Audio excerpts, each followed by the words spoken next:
ನಮಸ್ಕಾರ ಎಲ್ಲರಿಗೂ, ಜೈ ಶ್ರೀರಾಮ್ ಸ್ನೇಹಿತರೆ. ವೆಲ್ಕಮ್ ಟು ಸೂಪರ್ ಅಡುಗೆ ಕಟ್ಟೆ ಅಂತ ಹೇಳ್ತಾ ಇವತ್ತೊಂದು ಅನ್ನ ಕಲಿಸ್ಕೊಳ್ಳೋಕ್ಕೆ ಮಾಡುವಂಥ ಒಂದು ಗಟ್ಟಿ ಚಟ್ನಿ ರೆಸಿಪಿನ ಹೇಳ್ಕೊಡ್ತಾ ಇದ್ದೀನಿ ಸ್ನೇಹಿತರೆ. ಯೂಶ್ವಲಿ ದೋಸೆಗೆ ಇಡ್ಲಿಗೆ ಎಲ್ಲ ಮಾಡ್ಕೊಳ್ಳೋ ಚಟ್ನಿಗಿಂತ ಸ್ವಲ್ಪ ಬೇರೆ ಥರ ಇರುತ್ತೆ. ಅನ್ನಕ್ಕೆ ಕಲಿಸ್ಕೊಳ್ಳೋ ಥರ ಇರುತ್ತೆ ಈ ಗಟ್ಟಿ ಚಟ್ನಿ. ತುಂಬಾ ಟೇಸ್ಟಿಯಾಗಿರುತ್ತೆ ಸ್ನೇಹಿತರೆ.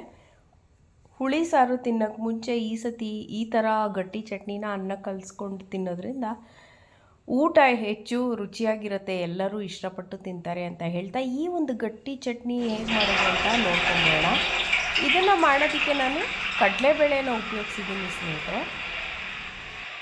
ಕಡಲೆಬೇಳೆ ಇದ್ರ ಜೊತೆಗೆ ಪುದೀನ ಸೊಪ್ಪು ಉಪಯೋಗಿಸಿರೋದ್ರಿಂದ ಒಳ್ಳೆ ಫ್ಲೇವರ್ ಬರುತ್ತೆ ಈ ಒಂದು ಚಟ್ನಿಗೆ.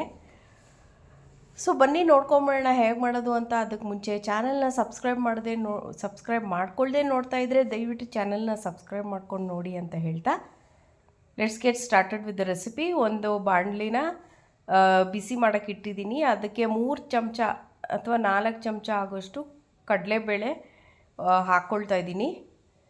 ಕಡಲೆಬೇಳೆ ಹಾಕ್ಕೊಂಡು ಸಿಮ್ಮಲ್ಲಿ ಇದನ್ನು ಹುರ್ಕೋಬೇಕು.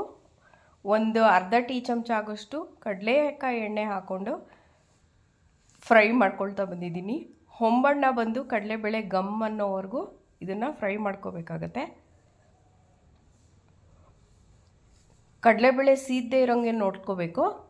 ಈಗ ಇದಕ್ಕೆ ಒಂದು 7 ಬ್ಯಾಡಗಿ ಮೆಣಸಿನ್ಕಾಯಿನ ಹಾಕ್ಕೊಳ್ತಾ ಇದ್ದೀನಿ. ನೀವು ಬೇಕಾದರೆ 3 ಗುಂಟೂರು ಬ್ಯಾಡಗಿ ಮೆಣಸಿನ್ಕಾಯಿ 2 ಹಾಕ್ಕೊಳ್ಳೋದ್ರಿಂದ ಕಲರು ಬರುತ್ತೆ, ಖಾರನೂ ಇರುತ್ತೆ. ಸೊ ಮೆಣಸಿನ್ಕಾಯಿ ಗರಿ ಕಡಲೆಬೇಳೆ ಹೊಂಬಣ್ಣ ಬರೋವರೆಗೂ ಫ್ರೈ ಮಾಡಿಕೊಂಡು ಆಮೇಲೆ 1 ಹಿಡಿ ಆಗೋಷ್ಟು ಪುದೀನ ಸೊಪ್ಪನ್ನ ಹಾಕ್ಕೊಳ್ತಾ ಇದ್ದೀನಿ. ಈಗ ಸ್ಟವ್ ಆರಿಸ್ಕೊಂಬಿಡಿ. ಸ್ಟವ್ ಆರಿಸ್ಕೊಂಡು ಈ ಥರ ನಿಧಾನಕ್ಕೆ ಫ್ರೈ ಮಾಡ್ಕೊಳ್ತಾ ಬಂದರೆ ಕಾವಲ್ಲೇ ಸ್ವಲ್ಪ ಪುದೀನ ಮೆತ್ತಗಾಗುತ್ತೆ. ಈಗ ಇದನ್ನು ತಣ್ಣಗಾದ್ಮೇಲೆ ಮಿಕ್ಸಿ ಜಾರ್ಗೆ ಹಾಕ್ಕೊಳ್ತಾ ಇದ್ದೀನಿ. ಕೊಬ್ಬರಿ ತುರಿನ ಹಾಕ್ಕೊಳ್ತೀನಿ. 3 ಟೀ ಚಮಚದಷ್ಟು ಕೊಬ್ಬರಿ ತುರಿ, ಹುಣಸೆ ರಸ, ಹಾಗೆಯೇ ರುಚಿಗೆ ತಕ್ಕಷ್ಟು ಉಪ್ಪು ಇಷ್ಟು ಹಾಕ್ಕೊಂಡು ಸ್ವಲ್ಪ ನೀರು ಹಾಕ್ಕೊಳ್ಳಿ ಸ್ನೇಹಿತರೆ. ಗಟ್ಟಿಗೆ ರುಬ್ಕೋಬೇಕು. ಗಟ್ಟಿ ಚಟ್ನಿ ಆಗಿರೋದ್ರಿಂದ ಈ ಚಟ್ನಿ ನೀರಾಗಬಾರ್ದು. ಸೊ ಮಿಕ್ಸಿ ಮಾಡ್ಕೊಳ್ತೀನಿ. ಇವಾಗ ಒಂದು ಸ್ವಲ್ಪ ನೀರು ಹಾಕ್ಕೊಂಡು ಗಟ್ಟಿಗೆ ರುಬ್ಕೊಳ್ತೀನಿ ಈ ಚಟ್ನಿನ. ನೋಡಿ ಇಷ್ಟು ಗಟ್ಟಿ ಇರಬೇಕು. ಈಗ ಒಂದು ಜಾರ್ಗೆ ಟ್ರಾನ್ಸ್ಫರ್ ಮಾಡ್ಕೊಳ್ತೀನಿ.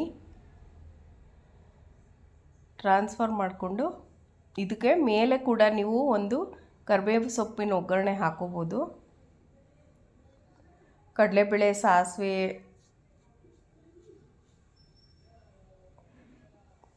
ಒಗ್ಗರಣೆನ ಹಿಂಗು ಸಮೇತ ನೀವು ಹಾಕೊಳ್ಳೋದ್ರಿಂದ ಇನ್ನೂ ಚಟ್ನಿ ಹೆಚ್ಚು ರುಚಿಯಾಗಿರುತ್ತೆ. ನಾನು ಹೇಳ್ದಂಗೆ ಅನ್ನಕ್ಕೆ ಕಲಿಸ್ಕೊಂಡು ತಿನ್ನೋಕ್ಕೆ ತುಂಬಾ ಚೆನ್ನಾಗಿರುತ್ತೆ ಇದು.